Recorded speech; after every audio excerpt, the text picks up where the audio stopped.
मेरे पास कोई विकल्प नहीं, मैं वैसे भी मारा जाऊंगा। 7 वर्ष बाद राजीव गांधी के कहे वह शब्द सही सिद्ध हुए थे। राजीव गांधी की हत्या कैसे हुई, किसने की, ये सब बातें थोड़ी बहुत तो हम सब जानते हैं। उनकी हत्या पूरे देश और मीडिया के सामने हुई थी, लेकिन उनकी हत्या की गुत्थी कैसे सुलझी, किन थेरीज पर सुलझी, कैसे पता चला कि बॉम्ब एक महिला अपने साथ लेकर आई थी, बॉम्ब कहाँ था, ये सारे राज जानेंगे हम इस वीडियो में। नमस्कार, मैं हूँ रश्मि और आप देख रहे हैं नेशन नेक्स्ट। चंदन का हार लेकर एक लड़की भारत के पूर्व प्रधानमंत्री की तरफ बढ़ी और तभी एक धमाका हो गया। वो धमाका था राजीव गांधी की हत्या का। 21 मई 1991, एक ऐसा काला दिन जिसने देश के हजारों दिलों की धड़कनें रोक दी। तमिलनाडु के श्रीपेरमदूर में मानव बॉम्ब धनु ने विस्फोट करके उनकी हत्या कर दी थी। इस धमाके में कुल 18 लोगों की जानें गई। धमाका इतना जोरदार था कि राजीव के चिथड़े उड़ गए। उन्हें उनके पैर में पहने गए लोटो जूते और कलाई पर बंधी गुची घड़ी से पहचाना गया। राजीव की हत्या के लिए पूरी साजिश रची गई थी, जिसमें लिट्टे प्रमुख प्रभाकरन और कई लोगों का हाथ था। इस मामले में 7 लोगों पर हत्या का जुर्म साबित हुआ। ये 7 लोग जेल में 30 साल से सजा काट रहे थे। लेकिन जब यह बॉम्ब फटा तो ये कैसे फटा, कहाँ से आया, यह किसी को समझ नहीं आ रहा था। इसी के लिए तमिलनाडु फॉरेंसिक साइंस डिपार्टमेंट के डायरेक्टर पी चंद्रशेखर ने 2 दिन चुपचाप अपनी जांच जारी रखी और फिर ये गुत्थी सुलझाई। ललन टॉप के 21 में 2021 के एक लेख के अनुसार ये थेरीज कुछ इस प्रकार है। बॉम्ब फटने के बाद 4 थेरीज सामने आ रही थी। वह थी, बॉम्ब एक फूलों से भरी टोकरी में रखा हुआ था, बॉम्ब रेड कार्पेट के नीचे था, बॉम्ब फेंका गया था या बॉम्ब राजीव गांधी को पहनाई गई किसी माला में था। पहली थी फूलों की टोकरी। चंद्रशेखर ने टोकरी में बम होने की थ्योरी को तुरंत नकार दिया, क्योंकि अगर ऐसा सचमुच होता तो फूलों की टोकरी कई जगहों से टूटी होती, उस टोकरी का जो कुछ भी बचा था वो बचा न होता। दूसरी थ्योरी थी रेड कार्पेट। वो भी गलत, क्योंकि वो भी उस कदर डैमेज नहीं हुई थी।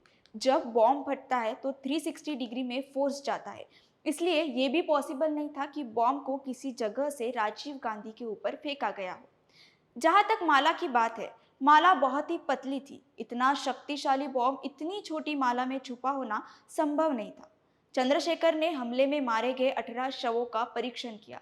इनमें से एक शव राजीव गांधी का भी था, तो एक शव ऐसा दिखा जिसमें मात्र अवशेष ही बचे थे। नाजुक त्वचा और त्वचा पर बालों की गैर मौजूदगी से पता चला कि वो बॉम्ब उड़ाने वाली कोई महिला थी।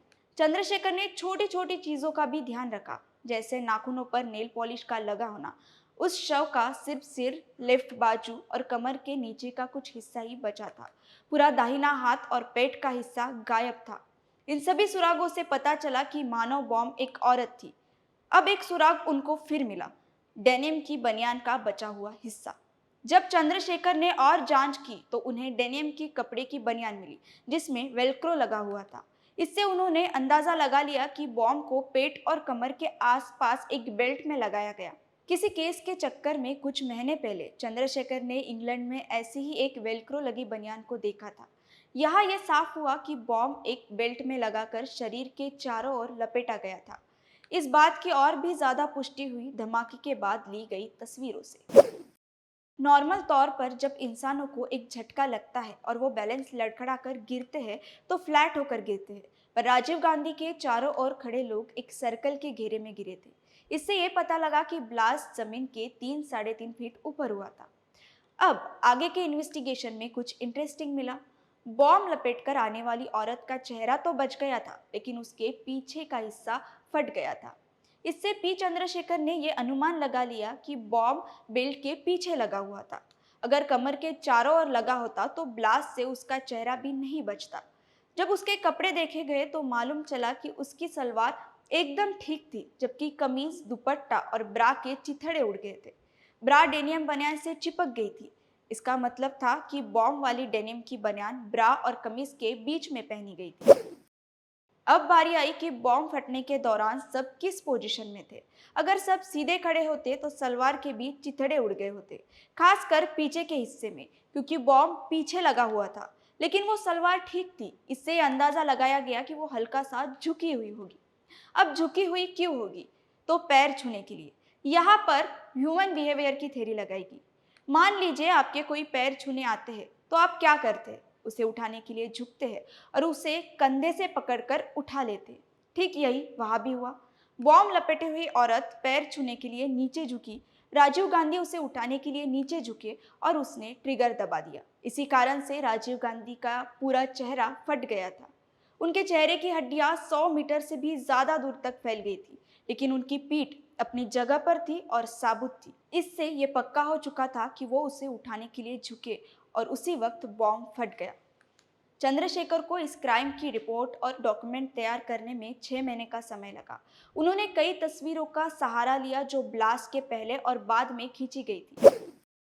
अब राजीव गांधी ने ऐसा क्यों कहा था कि मेरे पास कोई विकल्प नहीं, मैं वैसे भी मारा जाऊंगा। इंदिरा गांधी के प्रधान सचिव रहे पीसी अलेक्जेंडर ने अपनी किताब my days with Indira Gandhi में लिखा है कि इंदिरा गांधी की हत्या के कुछ घंटों के भीतर उन्होंने ऑल इंडिया इंस्टीट्यूट के गलियारे में सोनिया और राजीव को लड़ते हुए देखा। राजीव सोनिया को बता रहे थे कि पार्टी चाहती है कि मैं प्रधानमंत्री पद की शपथ लूं। सोनिया ने कहा, हरगिज नहीं, वो तुम्हें भी मार डालेंगे। राजीव गांधी का जवाब था, मेरे पास कोई विकल्प नहीं, मैं वैसे भी मारा जाऊंगा। 7 वर्ष बाद राजीव के कहे वह शब्द सही सिद्ध हुए, लेकिन इतनी बुरी तरह से हो गए किसी ने नहीं सोचा था। अगर आप ये वीडियो फेसबुक पर देख रहे हो तो हमारे फेसबुक पेज को लाइक कीजिए, यूट्यूब पे देख रहे हो तो हमारे चैनल को सब्सक्राइब कीजिए और बेल आइकन पर क्लिक कीजिए। Nation next news hub for new India.